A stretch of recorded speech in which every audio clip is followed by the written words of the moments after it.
So I think it's about, first of all, having a business that focuses on something that you're so passionate about anyway. So something that you absolutely love doing. But also it's a bit of diving in and going, can you make this more than a product or a service? Can you make it a mission? This is the Born to be Brilliant podcast, helping you harness the habits and unlock the tools to bring you more meaning, vibrance, and the personal power to help you shine like the diamond you are. I'm delighted to be joined today by Julie Begbie, who is a happiness psychologist and small business mentor.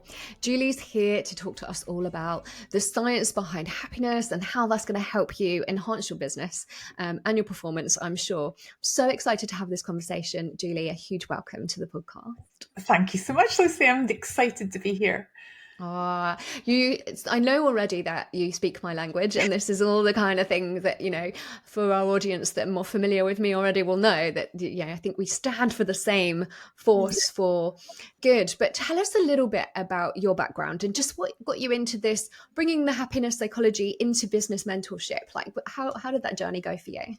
Yeah. Okay. So journey started in my childhood. I did have a happy childhood. I'm not saying that I didn't, but also as I got to about 15, 16, 17, I realized that my mum was suffering from severe clinical depression. And I was just used to that. That was just my life. But I didn't realize that it really sort of hit home around, and she died when I was 17. And at that point, I was like, just really scared that it was hereditary and I was going to have this miserable life, you know, and so that, and because it was such a, you know, it's such a kind of defining point in your life anyway. I was doing my A levels. I was trying to work out what to do next. And I just decided, okay, well, what could I do? What job could I do that would help me work out strategies to manage my own happiness?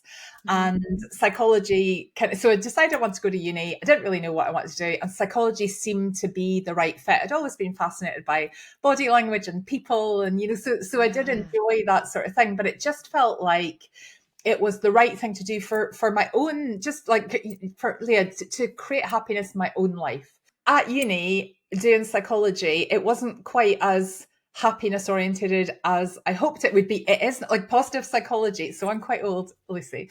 Positive psychology was not a thing when I was at uni, but it is now. I mean, and I have continued, of course, to kind of follow that. There was a little bit of it, but not as much as I was hoping for, although I still really enjoyed it. I ended up becoming an occupational psychologist, and then have really worked in occupational psychology in corporate for about the first 20 years of my career, mainly working in learning and development. And I probably sort of parked this psychology then because I thought I'd been looking for that happiness answer, and I hadn't really found it. I probably found some interesting things, but I felt I hadn't found the magic wand. So I worked in corporate. I enjoyed my job. I always had a good job. Then I got pregnant. Decided to go back to work 3 days a week, and I had this huge guilt. I was just thinking about this over the last week, actually. My kids are now 20 and 21, right? So this was not yesterday. But I had this huge guilt because my manager at work was pregnant about 6 months before me. And she was a real career-focused woman. She was amazing, like a really amazing leader and manager. But she had her baby and came back to work 6 weeks later, like 6 weeks. And I was sitting there pregnant as she came back from work. And, her expectation would not have been that everybody should do this. But there was this kind of subliminal message to me going, oh, you better not take too long off because, you know, you might lose your place in the career ladder. So I didn't come back after 6 weeks, but 6 months I felt was the maximum I could take off. But when I went back to work after 6 months, I felt hugely guilty because I was and we didn't have any family locally that would be able to help out. So it was a private nursery, and I live in Edinburgh. I'm originally from Belfast, so you know my family aren't kind of around here. So went to find a nursery, and I just basically looked for the most expensive nursery I could find because I thought that was going to reduce my guilt and make me be a better choice, right? And just with hindsight now, I was just talking to somebody recently who's just starting a nursery, and she was talking about pricing. And I'm like, just make it really expensive because it actually made feel better to pay more. Yeah. Anyway, the whole point was, I mean, and the nursery was great, but I'm sure there were other nurseries that would have been a different price point that were great. But then what happened, which was the absolute key moment, was I got pregnant again when my first son was 6 months old, and therefore I couldn't pay for that really expensive nursery for two of them. So they had this whole dilemma going, oh no, this would be more than my salary, so it wouldn't make any sense whatsoever to stay and work. Do I pull them out and put them in a cheaper nursery? And then there was a whole anyway. I was lucky enough to be in a position where I was offered redundancy. So when Ah. my youngest, my youngest son, as I say, who's now 20, was born, just after he was born, I decided to walk away from my corporate career and be a full-time mum.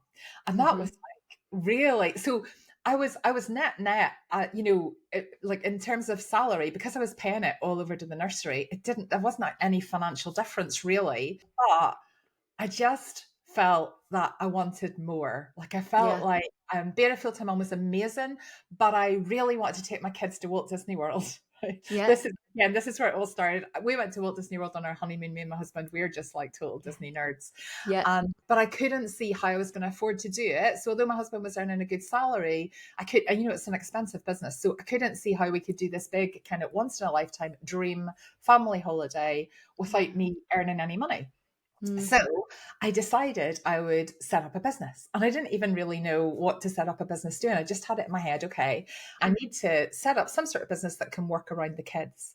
Yeah. And so at that time, I was going to lots of like christenings and new baby kind of celebrations because I had babies, and I was meeting all the people at the classes. And one of my friends, who's still my friend all these years later, had this amazing gift that was given to her baby, and it was an engraved plaque that went in the garden alongside a tree that said, planted to celebrate the birth of, and the date, and I love a little quote. And I was like, oh, that's really lovely. I would love to buy those for other people, because that feels like a christening present or a new baby present that isn't going to, go in a box and, be stored somewhere. It feels like something that is really lasting. Anyway, Yeah. it turned out it didn't exist. Her family member had made it for her. And I was like, okay, this is a sign. I need to make these because the world needs these. And so I checked with her family member, and she was fine. She had no intention of starting this as a business. And that was my first business. And I called it Keepstakes. And I sold gorgeous kind of anodized aluminium plaques for the garden that went alongside tree seeds or, a sapling tree to celebrate babies.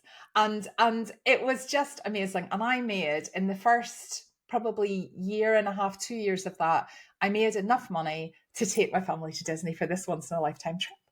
And we just had the most amazing time. And I came back and I was like, right, well, that's it. I did what I set out to do. I set up my business to make this money, to have this once in a lifetime trip. But it wasn't enough. So I was like, oh, okay. But I want to go back. Like, I loved it so much. Why would it be a once in a lifetime thing? So I then ended up with a series of businesses over the last 20 years. And we went to Disney, I think 11 times. My kids were eventually going, is there anywhere else we could go, Mom? Like, no, we love Disney. That's where we're going. So that's how I got here on the journey. It was, so then, because I set up so many small businesses, because I just get to a point where the business was either sellable, or I just felt like I was kind of, my energy around it wasn't as great as it was at the start. Yeah. So I'm really good at coming up with ideas and Yeah. doing the kind of setup bit. Your So strengths, I've had, well, yeah. So I think I've had 5 businesses now. And then so the reason that I've got my current business, which is called the Happy Business Company, is that I found over the last kind of 10 years, people just constantly wanted to take me for a coffee and go, I've got an idea for a business, but I don't really know how to start. And I work in corporate and I don't, and I love those conversations. I love giving people advice and swapping ideas and helping them to learn from how I handled that whole thing. So it went from kind of unpaid coffees to, well, I should really write a book about this, which I did. And then it became a membership. And then when I helped people to find their business idea and set it up, then they were like, what next? Like, how do I market it? So then I created a business marketing around kind of helping people to market their businesses.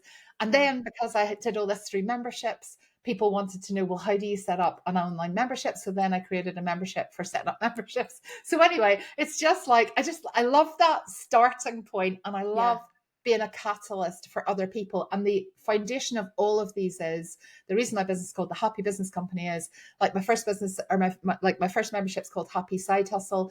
It's not about just having a business. It's about finding that thing that you love doing that brings extra happiness into your life, Yeah. and monetizing that. Yeah. And then it's not if you have a corporate career and you've got a side hustle, when it's a happy side hustle, you're not coming home from work and going, oh, I've got to work on that. It's like, yay, this is what I'd be doing anyway. Yeah. And it gives people permission to spend more time in happiness. I So love very, that. very long answer to a very short Well, question. it's great because it gives us that full picture of you and why you do what you do. And clearly you love it. You're really passionate about it. So you're walking your talk because you do what you love doing. And for some people, they get to do that as their main thing. For others, it is a side hustle. And it's not always possible to leave the security of a job or what have you. And sometimes it is, but I guess, your message there is that you can have both. And if you feel like you have purpose, or that there's something more, like you said, I'm being a mum now, this is great, but there's something more to me, I've got something else inside of me, you can bring that to life and you can make something of that. And I think there's a lot to that, and feeling good about yourself, and that inner, like you say, it's that inner happiness anyway. Otherwise, what is the point? You've having a business of your own, if it doesn't bring you happiness, you've got yourself a job, right? So you may as well Completely, go and do completely. that without the headache. As you'll know, you'll never work as hard as you do when you're self-employed. Like Yeah. it's not I've walked away from my corporate job and now I just like work a couple of mornings a week. Like that doesn't tend to be, particularly in the startup phase, that doesn't tend to be how it works. But I'm a real fan of setting a massive goal. So Yeah.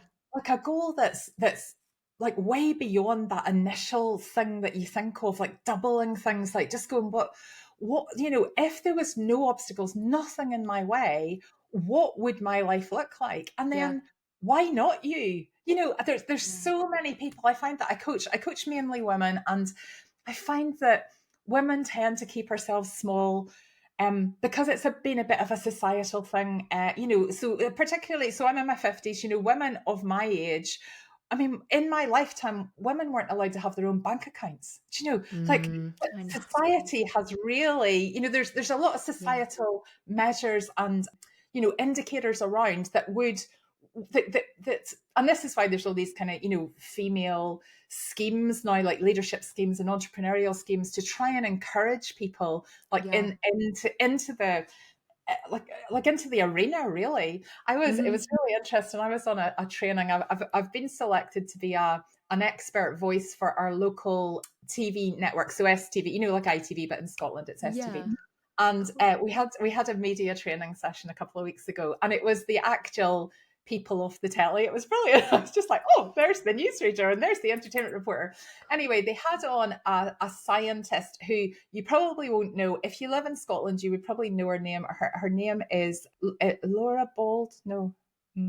Oh, I forgot. Anyway, she was the COVID, like she was always the go-to person for COVID, right? And they would have a couple of people, like during the pandemic, they would have a couple of experts, and they would be talking about what does the latest strain mean, etc. She's absolutely Yeah. amazing.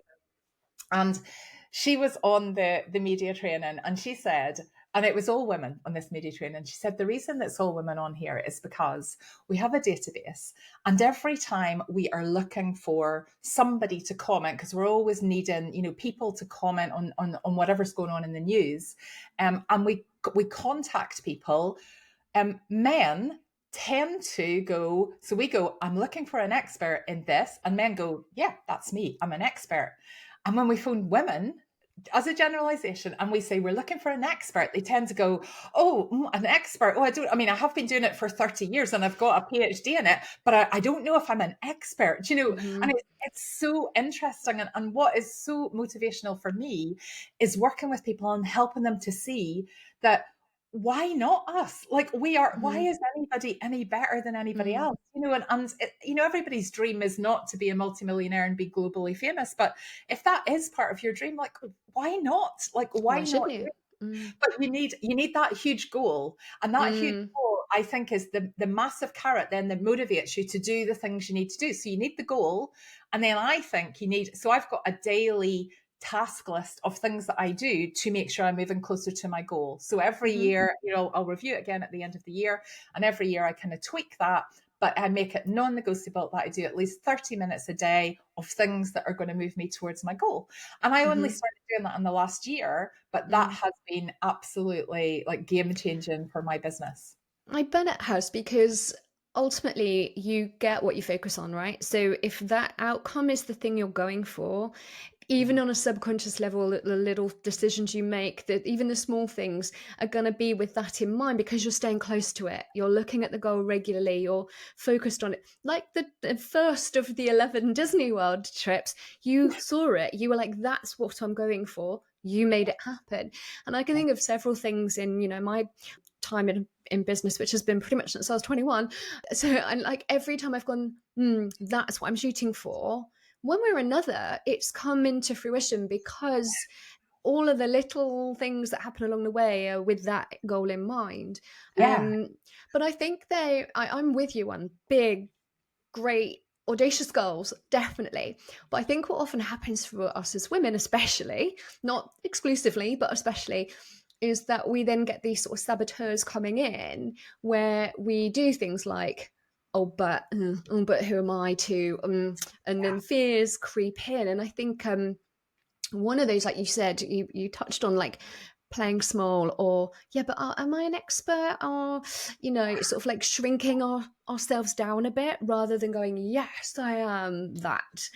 And do you think there's a shift happening in that generationally? Like, do you think there are, like, the sort of 20 somethings now are more bold and brave at standing in that power than perhaps we were, I think so, yeah, or because are? because my kids are in that generation. I've got two boys, but yeah, I mean, I've got a lot of friends who have kids around the same age, and yeah, I mean, I don't think it's perfect. I don't think society is still, if we look at like kind of the senior, our politicians and just like your senior board members in companies, they do still tend to be predominantly male. And I know there's a Mm, there's a real push to change that, but we're not quite there yet. So I mm, mean, I think in another generation, like I'd like to hope that is the case. But I think for people like in my generation of my age, I think the absolute secret is to really be aware of your identity and those mm, stories that you're telling yourself that keep you small, because they're yeah. usually nonsense, and usually they've Mm, come from maybe one slightly kind of manipulative relationship in your life, or someone who just maybe had great intentions. But I think a good example of this actually would be when people declare they're going to become self-employed, whether it's a side hustle or whether it's a full-time self-employed business. People that haven't been in that entrepreneurial world around them often express concerns. They'll be like, oh, how much is that? How much are you going to invest in that? Oh, do you know that so many percentage of businesses fail in the first year? And I think it comes from a place of care and love. It's not like, yeah. oh, I don't want you to do that. I'm going to be deliberately be, critical of that. But I think if you don't have a kind of entrepreneurial family around you, it can be really easy to go, oh, well, the easier thing to do is just keep this idea in my head and never do anything with it. I mean, I'm not vulnerable. I'm Yeah. not putting myself up to any risk. And I can Yeah. continue to live my safe and comfortable life. And I think that's where most people Yeah. function. And my passion is to go, don't live a safe and comfortable life. You have to take the risks, and it won't always pay off. Like, things will go wrong. Yeah. But It will unless hurt you at do that, times. yeah, Yeah. absolutely. But unless you do Mm. that, you can't get to that massive goal that you want to get to in the first place. That's so true. And I suppose actually that perhaps if you are in your 20s, early 20s, late 20s, even maybe early 30s, if you haven't had as many of those diverse experiences or knocks, you Yeah. might then feel braver. But actually, in my 40s or in your 50s, like we've probably experienced more of those things, which, if for lots of people that can almost break you down and chip away at you if you let it. And it's about going, no, actually, I'm going to keep going in spite of that. You can't eliminate it, can you? You can't make it go away, but it's how you respond to those things to Completely. stay brave. And for me, what I do and what I think is the best piece of advice that I give the people that I work with is the feel the fear and do it anyway thing. Yeah. That you're not going to sit in the couch and become more confident. Like that's not how it happens. You have to work out how could you push yourself just far enough outside your comfort zone today so that it's a bit uncomfortable, but you can do it. Like, if it was, go and stand on that stage in front of 1 million people, like that's probably would be daunting for most people. But what is it I love that it. you can do? Oh, well, but what is it that you can do that pushes yourself out of your comfort zone enough to stretch you so that you're growing and you're expanding your comfort zone, but it's not enough to make you retreat and go, no, no, no, no, that's not for me.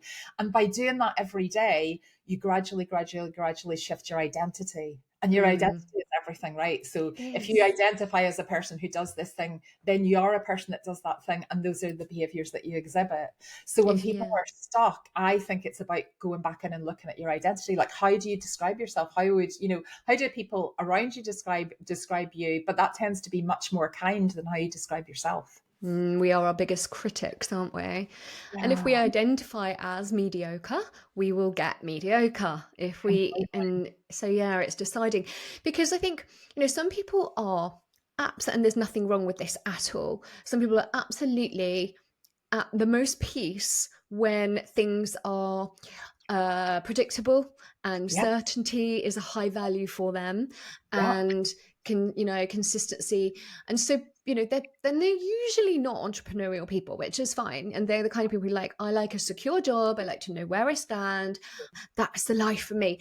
And I sometimes wish I was like that, because it sounds like Would it's be really easier. blissful. Yeah.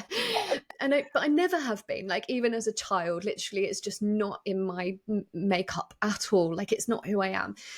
And I'm sure it comes with its own. I've got a very good friend that's like that, and she's always said to me as well. I wish I had the drive like you for these other things. So I'm sure the grass always seems like it's greener. But I know our listeners are typically the entrepreneurial minded, the big dreamers, the ambitious, high achievers. But I think even when you are that doesn't make you invincible. And we're very susceptible to, and we put ourselves out there, and then ouch, we get stung. And then it's like, oh, well, then I need to retract and hide away again. But actually, no, hiding away isn't going to get you to your goal. Completely. It's Um, it's that resilience piece, isn't it? And I think, yeah, my favorite story is around, I'm sure you've heard it before, about Harlan Sanders, who was born in 1930s America, lived in a very kind of typical family that had 5 brothers and sisters. His dad left when he was, I think, 15, 16. He had to leave schools and look after the family. He worked really kind of standard life in America. He worked in the shipyard, and he worked on the railway. And at the final part of his career, when he was in his late 50s, early 60s, he was working for a gas company, like petrol, like fuel company. And he got an opportunity to take on a petrol station, or a gas station, as they would call it in America. And he was given the opportunity to take on this on the basis that he could make whatever money he made from it, but he would give a percentage of the petrol back to the gas station. That was the deal. So anyway, he took this on. He made a real success of it. He opened a little restaurant on the side of it. He was building a little kind of motel on there as well, and it was giving him enough money to live off. And then one day, somebody in the state government decided they were going to build an interstate. It's like the story of the Disney movie Cars. So he had this really kind of successful, like really busy gas station, and then all of a sudden it was tumbleweed, like no one was driving past anymore. And he ended up living in his car. And in America, I'm not sure if it's the same now, but there was no real kind of, handouts or anything like that. It was just, very capitalist society back then. So he was living in his car. He was like, he just didn't have a choice. And he was sitting going, that there's your ultimate leverage. I think, often you need to find your own leverage, but he had the ultimate leverage. He literally couldn't eat unless he made money. And he was auditing his skills and auditing his life. And he was going, well, where's the best place that I could, make money? And he decided that the most successful thing that he had done was in the little restaurant at the side of his petrol station. He had this particular recipe that seemed to go down really well with people. So he decided he was going to go to a local restaurant and say, look, can I sell your chef this recipe? And then if people like it, could you give me like maybe, a percentage of what you sell? And the first restaurant, this man's been living in his car, right? The first restaurant, of course, they go, no, we've got a chef who has his own recipes. You're fine. So he goes to the second restaurant because he doesn't have a choice. So there's that resilience piece building already.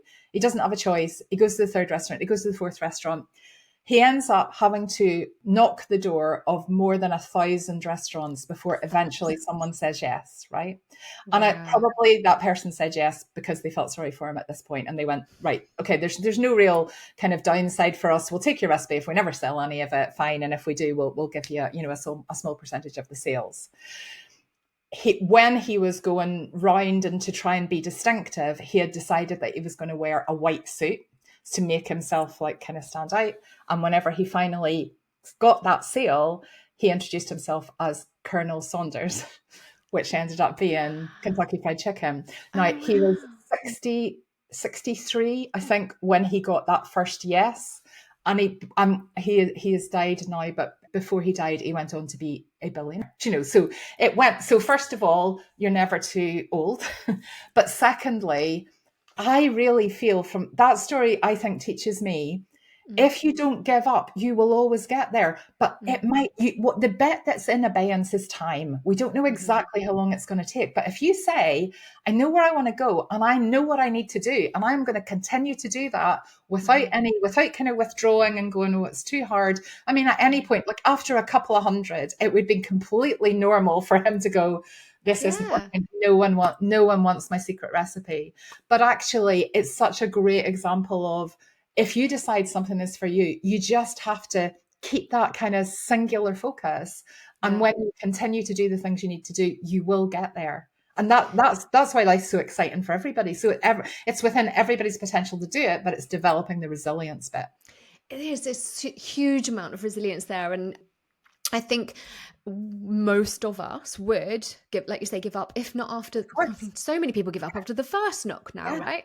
Not even 5, but 1,000 or even hundreds in, you'd stop. Well, very soon you'd start going, maybe it's not that good. Maybe they don't like me. Maybe, and all the doubts would come in, and you'd convince yourself that it's not a goer. And, I see in business owners I work with, so often they're so quick to, oh, no one wants this thing. Oh, I can't sell this thing. How do I sell this? No one wants it. And like, what do you say to business owners like that who, because feedback's important, right? And we want to listen to our market, and we want to listen to all kinds of feedback. It helps us develop great things. But what about when, in that example, like that was he didn't need to change anything. He just needed to get the yes and get the momentum. Yeah. Like, how do we stay resilient and stay the course when we know, like, no, this thing is great. This thing is, I believe in it wholeheartedly. And just because I've had 5 no's today, I'm going to keep knocking on the doors. Like, how? What do we say to people who need that boost? So I'm absolutely with you. Like I see that as well with some of the people I work with. They'll sometimes say, "Oh, I've created this product, but I don't think anybody wants it." And you go, "Well, how did you tell people about it?" "Oh, well, I did a social media post about it once." You're like, "That's it." You're like, "I don't think we've totally tested that," because it's vulnerable, right? It's vulnerable to go out, "Oh, I've made this thing," or "This is my service," and it means that on the internet, someone could go, who do you think you are? And I think that, Mm, like, that's the kind of underlying fear for people. But it's about understanding that if somebody goes, who do you think you are? It just means they're an idiot. It doesn't mean you are. mm, It just is that, there are going to be people out there in the world. I mhm. rarely get it because idiots aren't interested in people that are focusing on happiness. Like, I'm True. just annoying to them. They wouldn't even look at, I'm completely Marmite. They would be like, I want to moan. I'm not just, she doesn't allow moaning. I'm not going to go into her world. But I think just in terms of the question that you asked about, how do you keep that resolve? How do you, I think it's about, first of all, having a business that focuses on something that you're so passionate about anyway. So something that you Yeah. absolutely love doing. But Mm, also, it's a bit of diving in and going, can you make this more than a product or a service? Can you make it a mission? Like, can you mm. make it? So I went to see Stephen Bartlett earlier this year. I don't know if you saw Oh, I saw Stephen him the other Bartlett. day, literally last week.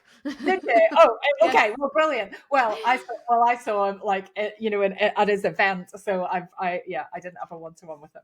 But the one thing that really stuck with me of what Stephen said was, he was talking about being fascinated by death, and he said the average person Mm, lives to age 73. Um, Hopefully we're going to live longer than that, but if that's the average, then so he stood on the stage, and I went to see him in Glasgow. He stood on the stage and he had a whole load of a picture of jelly beans behind him, and he said, if you take every day from the day you're born to the day you're 73, this is represented in jelly beans. And mhm. what I'm going to do is I'm going to show you, if you're 20, how many jelly beans you've spent and how many you've got left. And Yeah. the image changed when it came up to 50. Like, and I'm not just 50, I'm in my 50s. When you saw the proportion of jelly beans that were gone and what you've got left, his point was, when you realize how short the time is that you're actually going to be here for, you Mm, have to go for it. You have yeah. to, like, you can't keep yourself small. And I think it's about working out, what do you want people to say in your eulogy? What Mm, mark do you want to leave on the world? Because mm, whatever that is, you need to be telling people about it now. You need to yeah. be passionate about it. And I think when that mission and the thing you're passionate about it, like, mix together, Mm, then you know that it's the right thing. It might be, you're right, you might need to slightly change the way it's delivered or whatever, but the core of what you're offering to mm, people will be the same, or the core of that mark you're leaving on the world. Like, and I yeah. think it's that. And when you tie that in with a really big goal, it becomes just like, you become unstoppable. Yeah, I love that. And I think you do, some people need that awakening in them by showing them with the jelly beans, the likes of you and I, and actually, really bizarrely, so many of the um, people I interview and people that I meet in this world are like us in that they have lost a parent early in life. And I'm the same. I was 18, my dad was 49, and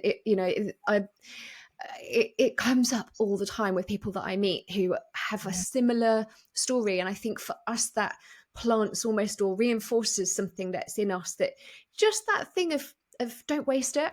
You never Yeah, know how long you have, go for it.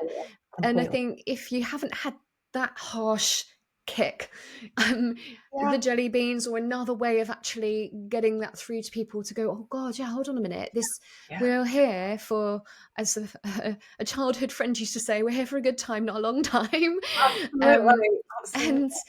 and yeah. So bringing this back then to these business people who are listening intently, going, okay, I'm going to become more audacious in my mission. When they get there, so lots of people work in a space where they've got to sell, right? If you have a business, you've got to sell, Yeah, whether it's on a landing page or on a call with somebody, yeah. somewhere or other. There's a transaction, there's a selling place. Yes. So you, as a good business owner, you're going to be analyzing that data. So it's either that you're on Zooms with people and you're getting them, so sorry, not for me, or some people don't want to say no, so they ghost you, or they Yeah. say the classic, it's too expensive, or you're reading it in data of people landing on a checkout page and navigating off. So you're kind of seeing in some way or other, you're getting feedback. Yeah. The one I hear a lot is people saying to the business owner, but it's too expensive.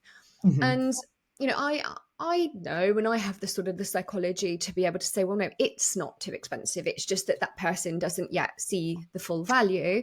And Yeah. as a business owner, I have a duty to convey the value. But Yeah. ultimately, they may never see the value if it's not for them. Yeah.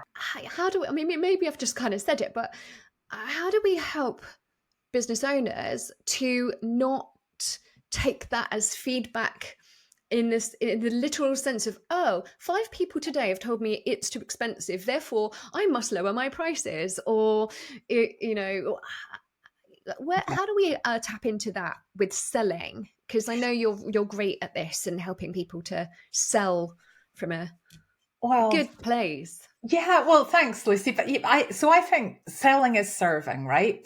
And Right. I think, so this is, I mean, I'm having conversations about selling all the time with my clients because it is, and I think it comes from when we think of the word selling, people think of sleazy car salesman from the 1970s, and we think selling is forcing somebody going, I want your money, forcing people to take your thing.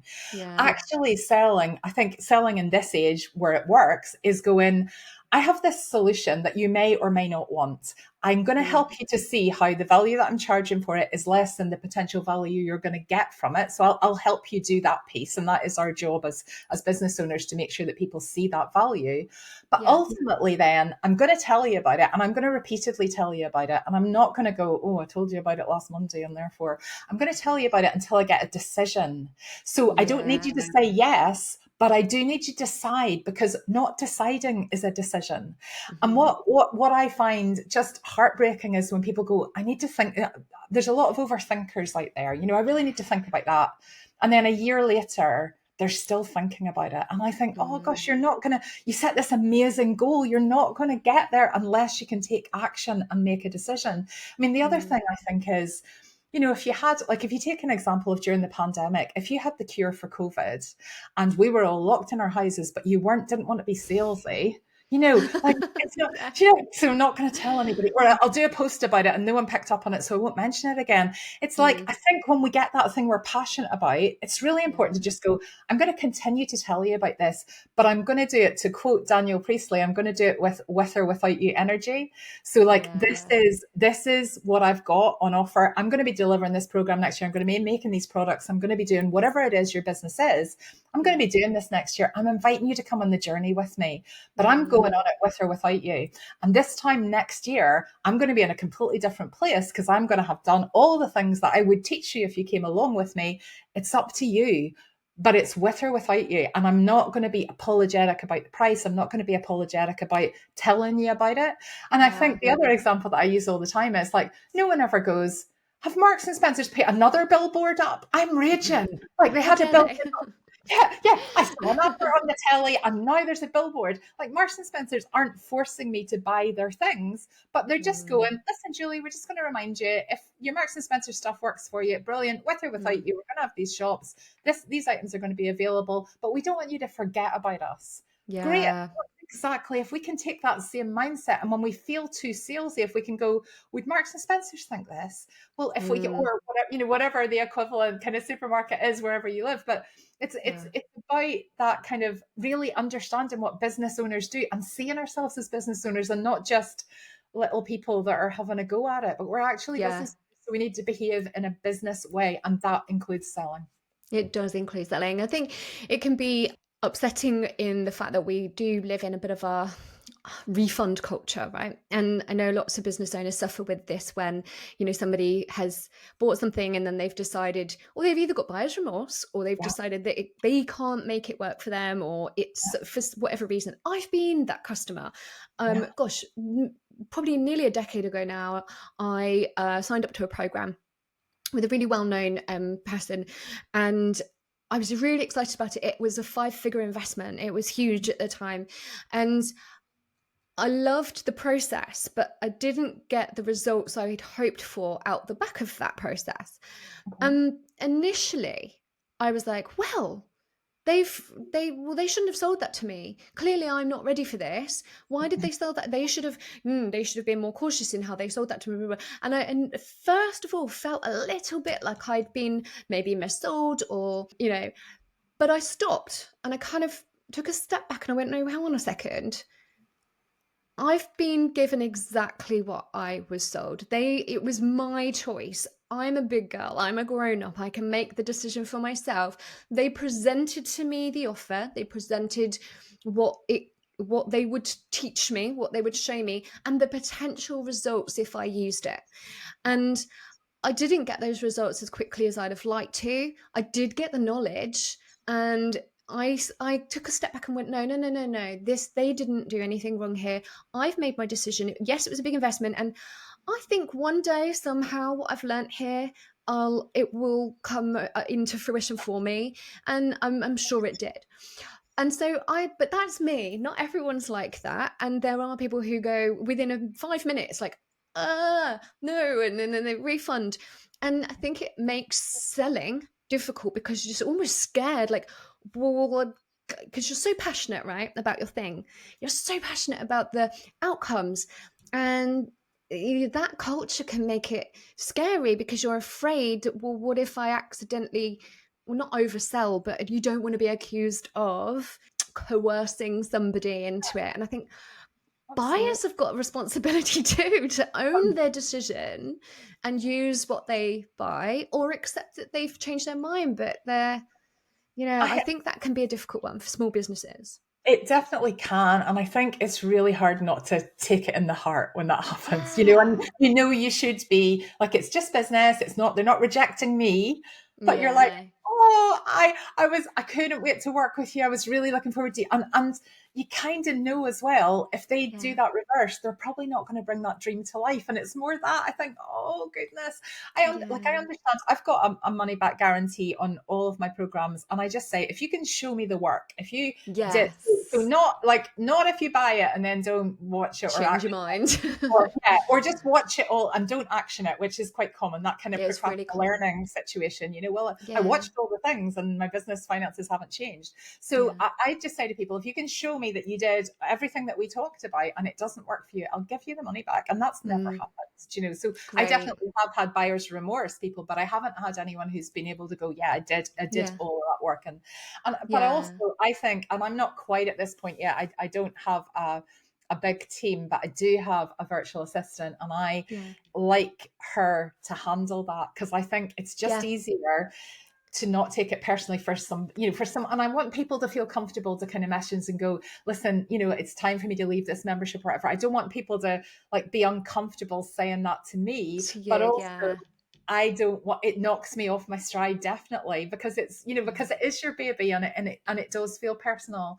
But yeah, I think it's if you can get somebody else and not even know that goes on, that's your perfect situation, when you've got a team and someone else can just handle that, just Yeah. even knowing. And You're right, because you usually, as that business owner, especially a solo startup, you have all that passion. You've got that mission. You care about it so much, but you're not your business, are you? And that's it. So if somebody's decided that they're transactionally or whatever, something's not worked out, it's not personal. It's not actually you. It's just the absolutely. thing. And yeah, that's really true. I'm really passionate about helping business owners to not feel scared, to need to play small, to hide for fear of judgment or attack or whatever it might be, because of that, people end up playing too small and not getting their thing out there and doing the good that they have to put into the world.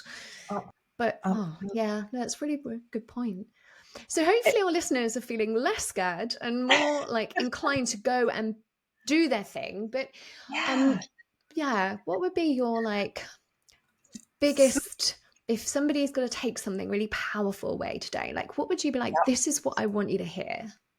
So I think there's three key steps to making your dream life happen. The first is write down that dream, put it on your wall, make it Yeah. really big, make it enough to motivate you to do. So there will be parts of your business that you won't love. I like to make sure everything is kind of founded on happiness, but I don't Yeah. like doing my accounts, right? I'm not going to ever be able to find a way where I love sitting down and looking at statistics. That's not, I'm big picture. I'm not a detailed person. Yeah. But I have to motivate myself to do that, because if I didn't have a grasp of the numbers, I wouldn't be able to make good financial decisions and good strategic decisions for next year. So giving yourself a goal that's big enough to go, right, I do need to do that thing tonight, and I could probably just sit and watch Netflix. But actually, if I do it, I know that I'm moving closer to that goal. So it's enough to Yeah. motivate you. And that's number one. The second one is then work out a daily plan and stick Yeah. to that and commit to it and be the sort of person that follows through on the things that you decide to do. And that ripples out into all of your life. So when you say, I'm going to do something, so, again, your typical sort of 1st of January, people make New Year resolutions and they always say what Blue Monday or whatever, 3 weeks into January, when most people have stopped doing that thing. Yeah. So that's typical human behavior, and you shouldn't be like down on yourself because of that, but recognize that and go, if I do just do it for 3 weeks, which would be a standard human being thing to do, I'm not going to get to that huge goal. So when I understand what the thing is I need to do, I'm going to make it, I'm going to time block, I'm going to make it. So I just do half an hour a day, but I do that every single day, and half an hour a day over a year makes a massive, massive difference. And the rest of the day, I do whatever else needs to be done in my business, but I do half an hour of growth and marketing tasks every single day. So I think come up with your version of that, whatever it is you need to do, and make it, for me, it works to make it really prescriptive. So I go, create a value post, go and comment on 3 other people's posts. So it's very, very specific and measurable. So I can go, yes, I've done that. It's not vague. There's no kind of interpretation of whether I did it or not. Reply to a journalist request, apply to be in a podcast, like these types of things that, really, and are also really good fun as well. Like create a list that you love doing. So come up with your massive goal, have a daily plan, and commit to it for a year. And if you do that for the whole of 2025 and it doesn't work, you have my permission to go, okay, this wasn't for me. But but if you do that for 365 days, I guarantee you that you will be at least well on, depending on how big a goal you set, you'll be well on the journey to get there, because the majority of people don't do it, right? So I would say this is the extra things that you need to do as an ordinary person to make you extraordinary. So all extraordinary people are just ordinary people that are doing the extras. They're doing the extra. So the extra thing that I do every single day, that is what differentiates me from other people that are out there and who aren't having the same level of success. And then the third thing is catch yourself on your stories. So the kind of swapping your identity thing, the changing your identity thing, it really starts with when you're, so go, okay, I don't really want to do this task today. Instead of just not doing it, go, why? Like, what's going on here? And just be honest with yourself. And you don't need to voice this to anybody else. But ultimately, when I go, why with my clients, it comes back to, I'm scared, or I'm not worthy. And that's what we have to get over. We have to go, well, what if I was worthy? What if I wasn't scared? What would I do? What can I do today to not be as scared tomorrow? Just a little thing that's going to push me out of my comfort zone to take away that fear for tomorrow, because we can't have our future dictated by fear, but we all have it because we're humans and we're here, we've got that fight or flight syndrome. We're here to, our natural human reaction is to not put ourselves out there, because putting ourselves out there means we're vulnerable. And in the old days, it means we could have been eaten by a tiger. Do you know that? So we've got those chemicals flooding through our body that try to keep us safe. And what we're doing is we're just kind of gently working with those and realizing we can't go from to, right, okay, here's me doing a huge thing. But what we can do is we can work out those little steps that start to bust those stories that you've got in your head. And they'll continue to come. Like, it's like unpeeling an onion. I always say it's like every time you get rid of one story, there's another one, and there's another one, and there's another one. And we're all a work in progress. And I'm certainly not sitting here as an example of perfection. But I think it's just the first stage to that is recognizing it and then going, well, how could I? How, instead of I can't, because it's the power of the language. How Growth mindset there. Yeah. And it's knowing that those things are there, like you say, they're to keep you safe, they're for survival. So we don't want to eliminate that part of our human survival instinct, but we want to work with it rather than allow it to stop us from doing anything, which, like you said, it's the most people versus the few. And if it was easy to not listen to those natural survival instincts, we'd all be like floating around living our best lives, earning whatever we want to earn, because the fears wouldn't be getting in our way. So it's not supposed to be a breeze, but it can be a lot easier when we're in that alignment and we're taking those. I love that you break that down, just a little thing. And rather than, well, when all the stars align, I'll unpack this massive thing over here. It's like, just do it a tiny bit at a time. Yes. A bit like if you did, I always use fitness analogies because they just make sense. If you did, I don't know, 10 press ups a day, like every single day for 365 days, your body will change. Like it will. There's no way it will be the same in a year.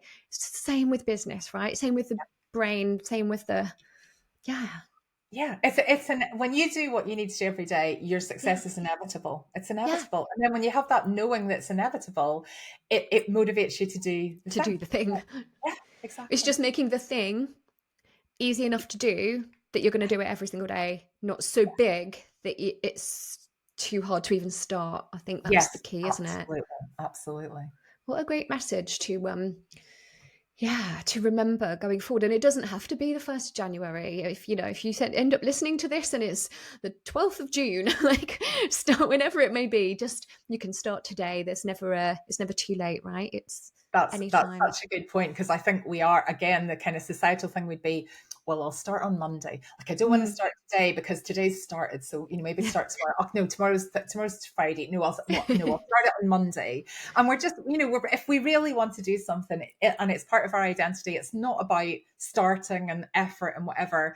It can feel like that at the beginning, but ultimately it just becomes what we do. And we don't have but we have to start somewhere. And I think when you start something, there's more effort at the beginning bit than there is when you get a bit of momentum. It's like, starting a car, a flight or whatever. There's more energy needed at the beginning.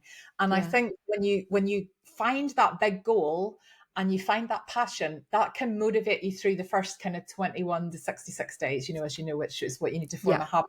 After that, it becomes easier. Like, it's still not completely easy, but a lot easier. And it just becomes your identity. It becomes who you are. But it's just knowing that when it feels hard at the beginning, that's not forever. Like, that's just the beginning bit until you get going. So if you're doing exercises every day, the first time you do it, it's probably going to feel hard. A couple of months in, it's going to be really easy, and knowing that that's going to happen, then I think helps people to not quit in those first few weeks when it can feel, the Blue Monday situation. People go, this is hard. January's hard. It's dark. I'm not going to do it anymore. If you have that massive goal and that passion, I think that you're less likely to make that decision. That's just brilliant. Yeah, I love that. Thank you so much we all need this reminder. Like, it doesn't matter how much you kind of intellectualize it. Sometimes you got to hear things in a bunch of different ways until you finally embody it. But I think, if people can take that away and go and do something today, doesn't matter how big or small, just something that you can then build that momentum with. What a great message. Julie, thank you so much. I could have continued conversations on this with you. It's so much fun. I've really enjoyed it. I really appreciate you inviting me on, Lucy. Thank you. It's an absolute pleasure. We will put links in the show notes for people to find you. So if they want to ask you any questions, then perhaps that would, they can connect with you. Would that be okay? Yeah, of course. I'd welcome that. Yeah, so we'll put all the links to Julie if you want to reach out to her with any further questions from this episode. Once again, though, Julie, thank you so much for your time. Thank you so much, Lucy. I hope you enjoyed this episode, and remember, go out there and shine your light bright because you were born to be brilliant.